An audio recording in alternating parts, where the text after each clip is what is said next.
അമ്മൂസ് ഇപ്പോഴാണ് കേട്ടോ സെന്നിന്റെ വർക്ക് കഴിഞ്ഞിട്ട് കാണുന്നത്. എന്തായാലും സംഭവം ആൾക്ക് ഇഷ്ടപ്പെട്ടു. അപ്പോൾ ഇനി തൊട്ട് ഇതിലായിരിക്കും കേട്ടോ നമ്മുടെ കറക്കം മുഴുവൻ.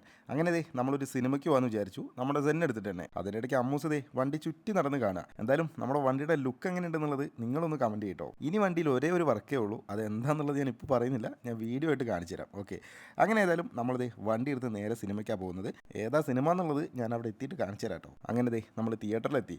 ഈ മാസം നമ്മൾ കാത്തിരുന്ന ഒരുപാട് സിനിമയുണ്ട് കേട്ടോ. അപ്പോൾ നമ്മൾ കാണാൻ വന്ന പടം ദാ ഇതാണ്. ഇനി പ്രത്യേകിച്ച് പേര് പറയണ്ടല്ലോ. യൂട്യൂബിൽ ഒരുപാട് നെഗറ്റീവായിട്ടുള്ള റിവ്യൂ കണ്ടു. പക്ഷേ നല്ല പടമായിരുന്നു കേട്ടോ. ഏതായാലും ഞങ്ങൾക്ക് ഇഷ്ടപ്പെട്ടു. അങ്ങനെ പടം കണ്ടതേ ഞങ്ങൾ നേരെ തിരിച്ച് വീട്ടിലേക്ക് തന്നെ പോന്നു. ഇതെല്ലാം കഴിഞ്ഞ് വീട്ടിലെത്തിയപ്പോൾ എൻ്റെ ഷൂവിൻ്റെ കോലം കണ്ടോ. ഇതിന് എങ്ങനെ കഴുകി വൃത്തിയാക്കുന്ന ആലോചിച്ച് നോക്കുമ്പോഴാണ് ദേ അമ്മൂസ് ഒരു ബാഗായിട്ട് വന്നത്. ഇതാണ് ഷൂ ക്ലീനിങ് ബാഗ്. ഇതിൻ്റെ റിസൾട്ട് കണ്ട് സത്യം പറഞ്ഞാൽ ഞാൻ ഞെട്ടിപ്പോയി. നിങ്ങളൊന്ന് കണ്ടോക്ക്. ഒന്നുമില്ല, നമ്മുടെ ഈ ഒരു ബാഗിലേക്ക് ക്ലീൻ ചെയ്യാനുള്ള നമ്മുടെ ഷൂ എടുത്തതേ ഇതുപോലെ നമ്മുടെ ബാഗിൻ്റെ ഉള്ളിലേക്ക് വെച്ചിട്ട് നേരെ അതെടുത്ത് വാഷിംഗ് മെഷീനിലേക്ക് ഇട്ട് കൊടുത്താൽ മതി. വേറെ ഒന്നും ചെയ്യണ്ട. എൻ്റെ ഷൂവിൻ്റെ റിസൾട്ട് തന്നെ നിങ്ങൾ നോക്കിയേ എത്ര മാത്രം ക്ലീൻ ആയി എന്നുള്ളത്. നമ്മൾ കൈ കൊണ്ട് ഉരച്ചാൽ പോലും ഇത്രയും വൃത്തിയാവുമെന്ന് എനിക്ക് തോന്നുന്നില്ല. ഏതായാലും ഇതൊരു അടിപൊളി പ്രോഡക്റ്റ് തന്നെയാണ് കേട്ടോ. അപ്പോൾ ഈ ഒരു പ്രോഡക്റ്റ് നിങ്ങൾക്കും വേണമെന്നുണ്ടെങ്കിൽ ഇതിൻ്റെ ലിങ്ക് ഞാൻ അയച്ചുതരാം. ലിങ്ക് ഒന്ന് കമൻറ്റ് ചെയ്താൽ മതി.